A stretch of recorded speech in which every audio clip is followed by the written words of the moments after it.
Hello and welcome to Marketing Matters. I'm Peter Applebaum, I'm your host, and this show is designed to give you lots of practical ideas, tips and strategies to help your business and your brands achieve their full potential. Maybe you're a small business and you're up to your neck in alligators. How can you stand out, grow your business and perhaps be able to take a few days off and spend more time with your family and friends? What a concept. Tonight's episode focuses on a common problem with small to medium organisations, that is, how to take on larger and better resourced competitors and win new business, customers and ultimately more revenue. In short, how to beat the big boys. Yim Fuckersberger is a Vietnamese refugee turned entrepreneurial force of nature. After starting a successful food flavour business, Burger Ingredients, with her husband in 2009, Yim spotted a gap in the prepared food market, the need for healthy, fast-to-cook kids' meals. The gluten and lactose-free Coco and Lucas range was launched not long afterwards. An excellent marketer, Yim calls Coco and Lucas the world's first frozen meals for junior foodies. The beautifully packaged range now competes for shelf space against major multinational corporations like Nestle, McCain and Simplot. I met with Yim for a chat in her factory. Tell us how Burger Ingredients first got started. Burger Ingredients first got started because due to our losses in 2009, and 20 of my family members were out of job, and I was in $900,000 debt, and we were homeless. So a few months after we lost everything, I founded Burger Ingredients. So Burger Ingredients is a company that does marinades, that does sprinkles, blendings for big companies like Woolworths, Coles, Aldi, manufacturing companies like Primo Smallgood and Teas, and we have branched out to making muesli, baby food, and now ready meals. And then 2015, I founded Coco and Lucas, which is a children's meals aged between 3 to 12 years old. And I understand that Coco and Lucas is now ranged in Woolworths. Yes. How many outlets is it in Woolworths? Coco and Lucas is now currently in 919 stores in Woolworths across Australia. And that's an amazing story in itself, because you're up against companies like Simplot, Nestle, Vesco and McCain. So how did you manage to do that? I think with me, I've always had the inner fire to really believe in what I truly believe. There's a gap in the market because there's food for kids between 1 to 4, and there's food for adults, and there's a gap between what I think it's called junior foodies, so it's for 3 to 12, and that's a gap. So I think we have a strong point of difference, and I was inspired by my daughter Coco, who's a fussy eater, and Lucas, who was born with all these allergens. And I think my strong point is I've got a real story. So tell us about your branding strategy and how you employ it on a daily basis.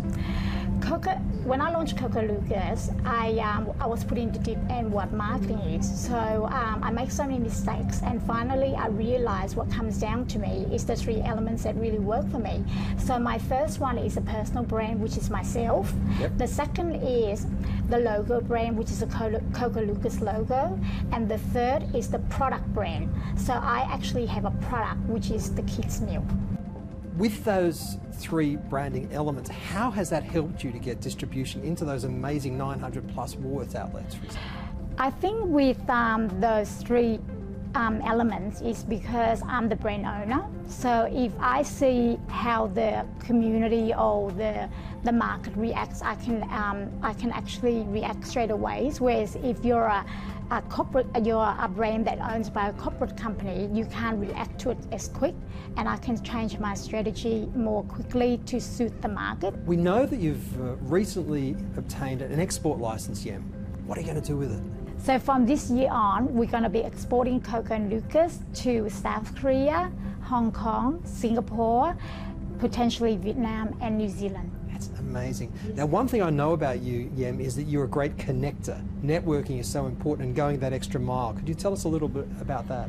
Well, I'm actually a big believer in connections and collaboration. So I really think I wouldn't be where I am without the connection. So in 2012, Women Focus CBA has actually put me in a conference, and through there I've actually connected with a lot of people from different fields, and it's given me a lot of inner confidence. And I always want to share that with any entrepreneurs, anyone I work with, because I think connections and collaboration can take you to very different places and can open a lot of doors for you. And just to share with, you know, the sisterhood or the brotherhood, it's just nice. You know, to give us more insights is Yim again. So hello Yim, that's an incredibly impressive story. Hi Peter, thank you for having me on the show. Yim, you've had some incredible successes against some massive companies. What's your secret? Well, when I started Coco & Lucas, I had a very clear vision of what I wanted to do. So with the big boys, how I compete against them is they tend to look at what the competitors do and they don't look at what the consumer mood is. Secondly, they tend to make product that is fit their production line or their packaging, and they're not looking at what the consumer trends are. And thirdly, they look at too much scan data and they're not looking at what the consumer's needs are. So that's where I come in and make a big difference. Fantastic. And you're also keeping up with the big boys by doing business with them as well. As we mentioned in the story, you're in 900 plus Woolworths outlets. How have you done that? Because that's quite an incredible story in itself. How I've done that is I'm offering the retailers what they don't already have. So I'm giving them something that is missing in the niche of the market. So there's food for baby and toddlers, and there isn't food for kids between 3 to 12, which is the junior foodies. So I'm actually filling in the gap of the missing category. Fantastic. And what would you recommend to other business people who are now where you were a couple of years ago? What are the things they can do? One of the things I can do is, number one, when you wanted to launch a product or a brand, you have to really do your research very thoroughly. You always have a very, very deep passion. And if someone tries to tell you that something that doesn't work, you never, ever, ever give up. You just continue and be persistent until you nailed it. So be persistent.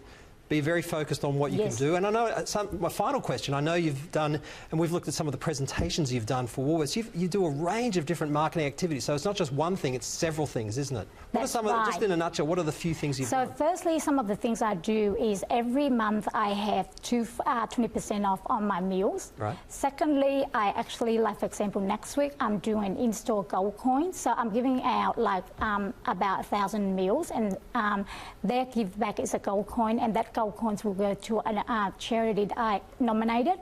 Or the third thing is called a decal. So on the shelf of the fridge, it will say, try me, or this is new.